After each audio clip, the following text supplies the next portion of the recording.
Welcome friends. বিভিন্ন সরকারি প্রকল্পে আপনারা যারা বেনিফিশিয়ারি যারা টাকা পান, তো সেক্ষেত্রে একটা বিষয় সামনে আসছে যে আপনাদের অ্যাকাউন্টগুলো ডিবিটি লিঙ্ক আছে কিনা। ডিবিটি মানে ডাইরেক্ট বেনিফিট ট্রান্সফার।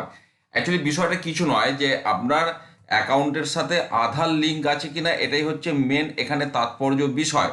এবং অনেকেই বলছেন সেই প্রকল্পগুলি এক্ষেত্রে যখন আবার নাম পরিবর্তন হয়ে নতুনভাবে শুরু হবে, সেক্ষেত্রে ডিবিটি লিঙ্ক না থাকলে টাকা পয়সা পাওয়া যাবে না।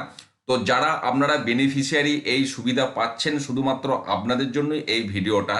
তো কিভাবে চেক করবেন যে আপনার যে অ্যাকাউন্ট সেটা ডিবিটি লিঙ্ক আছে কিনা। এর জন্য এই যে ওয়েবসাইট দেখতে পাচ্ছেন এখানে npci.org.in,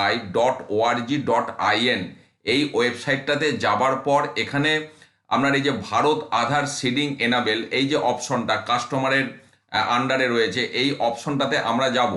এই অপশনটাতে যাওয়ার পর এখানে দেখুন রয়েছে আধার ম্যাপ স্ট্যাটাস, অর্থাৎ আপনার অ্যাকাউন্টটা আধারের সাথে লিঙ্ক আছে কিনা সেটা চেক করার জন্য আপনাকে এই অপশনটা যেতে হবে।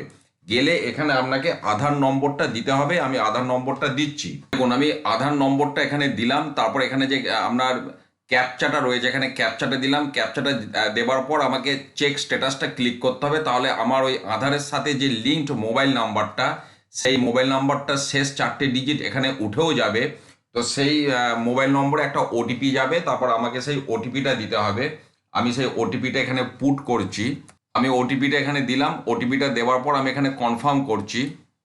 দেখুন কনফার্ম করার সাথে সাথেই আমার আধার নম্বরটা এখানে পরিষ্কার দেখাচ্ছে bank name state bank of ইন্ডিয়ার সাথে লিঙ্ক আছে, এবং ম্যাপিং স্ট্যাটাস শো করছে এনাবেল ফর ডিবিটি, এবং কোন ডেট থেকে এনাবেল সেগুলো সমস্তই এখানে দেখাচ্ছে। অর্থাৎ আমার এই অ্যাকাউন্টটা পরিষ্কার এখানে দেখা যাচ্ছে ডিবিটি লিঙ্ক করা আছে। তো এইভাবে আপনারা চেক করতে পারেন। এরপর যদি মনে হয় যে যাদের লিঙ্ক নেই, কিভাবে লিঙ্ক করতে হবে সেটার প্রয়োজন আছে, সেক্ষেত্রে আমাকে বলবেন। তখন আমি কিভাবে লিঙ্ক করবেন সেটাও আমি আপনাদের সাথে পরবর্তী ক্ষেত্রে ডিসকাস করে দেব। ভালো থাকুন, সুস্থ থাকুন, ধন্যবাদ।